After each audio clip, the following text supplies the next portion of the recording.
Hello students, we are going to start a topic that is classification of plants. We are going to study about kingdom plantae. First of all, before we start this lesson, we'll see the living organisms. They are divided into two types. Okay, they are divided into two types: prokaryotic organisms and eukaryotic organisms. The difference we have already seen, that is the prokaryotes means what? Pro means primitive nucleus. Okay, so in such cells the nucleus is not developed. The genetic material is directly suspended into the cytoplasm, and they don't have cell organelles like mitochondria or Golgi complex or endoplasmic reticulum. But if you see these eukaryotic cells, they are highly evolved cells. In these, this genetic material, the highly coiled DNA, it is protected with the help of nucleus. Okay, so they also eukaryotic cell also contain some organelles like mitochondria, then endoplasmic reticulum and Golgi complex. Now, these eukaryotic cells, they are further divided into two types: unicellular cell and multicellular cells. So, what is the difference? Unicellular means what? These organisms, they are made up of single cell. Okay, for example, I will tell you the example of bacteria. Okay, like amoeba. If you see amoeba, or you see amoeba like amoeba or paramecium. Okay, all these cells, they are single cell organisms. And multicellular organisms, these organisms, they are made up of many cells like plants, animals, or human beings, or they are made up of many cells. If you see this, compare this unicellular and multicellular organisms.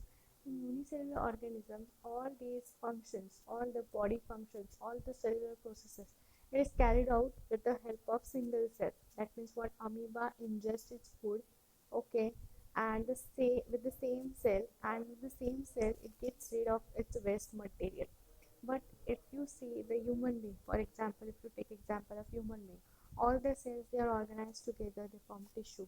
All the tissues, they are organized together to form organ, and all the organs, they contribute together to form organ system. Okay, in these cells, in this multicellular organism, the digestion, it is carried out with the help of stomach or intestine. Okay, then there's a then we have the excretion system, okay, to get rid of all this waste material from our body. So we have different organ systems. We have so many tissues, we have so many cells, they're organized together. Okay, so you see the difference, that is unicellular organisms and multicellular organisms. Prokaryotic cells are Monera.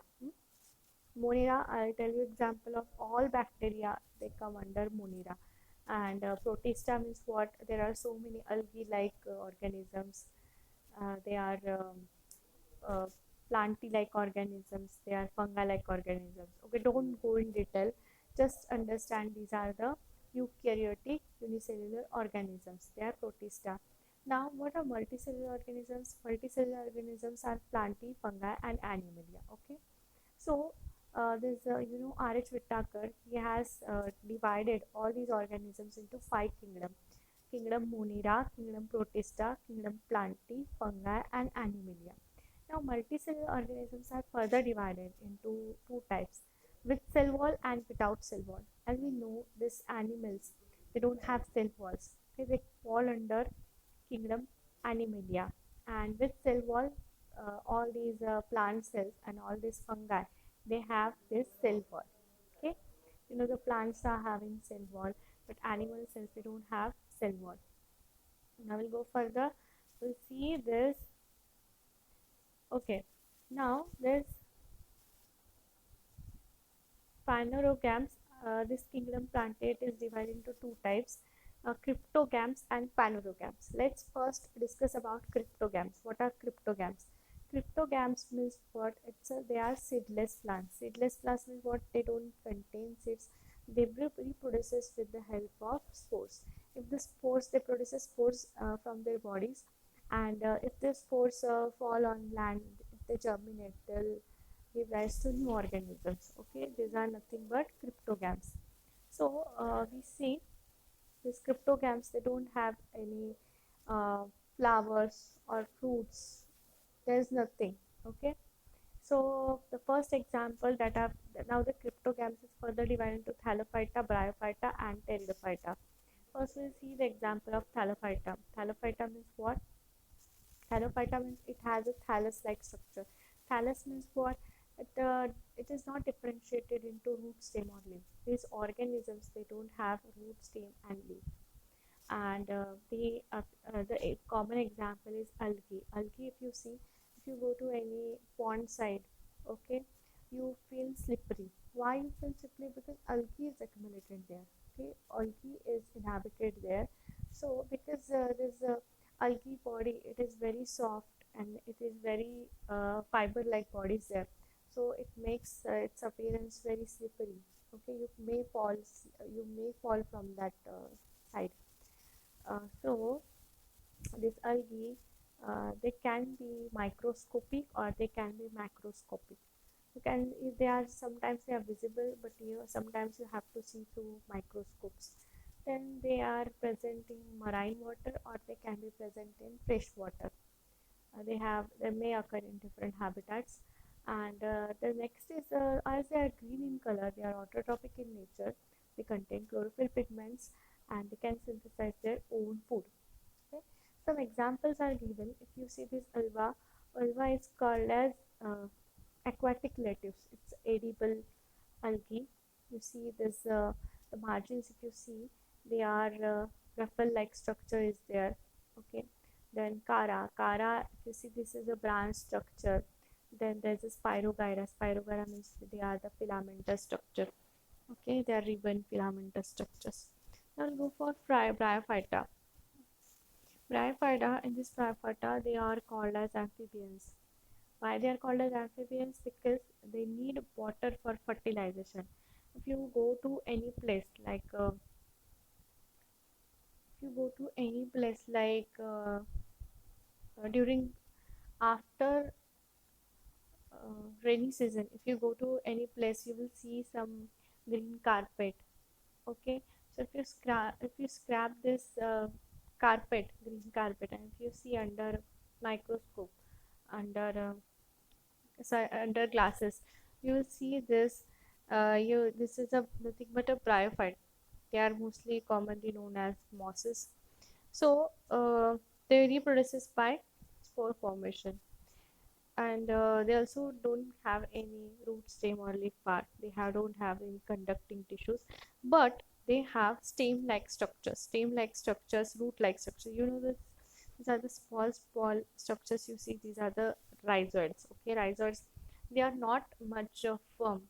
If you see, if they are not much firm as compared to roots, if you see, they are much firm. They are they are penetrating deep down inside the soil. But if you see these rhizoids, they are not deep penetrating, and they are root like structures, but they are not roots exactly. So that's why they are called as rhizoids. They have stem like structure and they have leaf like structure. Okay, but they are not exactly leaves. So these bryophytes, they are divided into two types: liverworts and mosses. Liverworts, if you see these liverworts, this, the example is Merchantia. They are dorsoventrally flattened. Means they are flattened structures.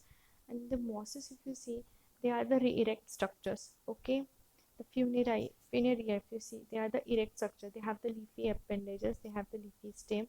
They are the erect structures. And if you see this, there's a presence of capsule here. Okay, the capsule, when it matures, it breaks open and the spores are released. They germinate on the ground and the new plants arises from these plants. Now we'll see the pteridophytes. Now if you compare the thallophytes and bryophytes, the pteridophytes, they are highly evolved. They have root, stem, and leaves. All these parts are present. They have the conducting tissues. And if you see these leaves, how the leaves are, on the dorsal side of the leaves, you will see the spores. Spore sacs are there. They are called as sori. So once the sori, they germinate on the ground, the new plants arise. Okay, so they produce a sexually by spore formation and sexually by zygote formation.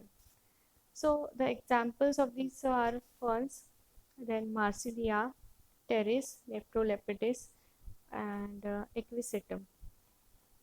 Okay, so these are cryptogams. We'll study the sphanerogams in the next lecture.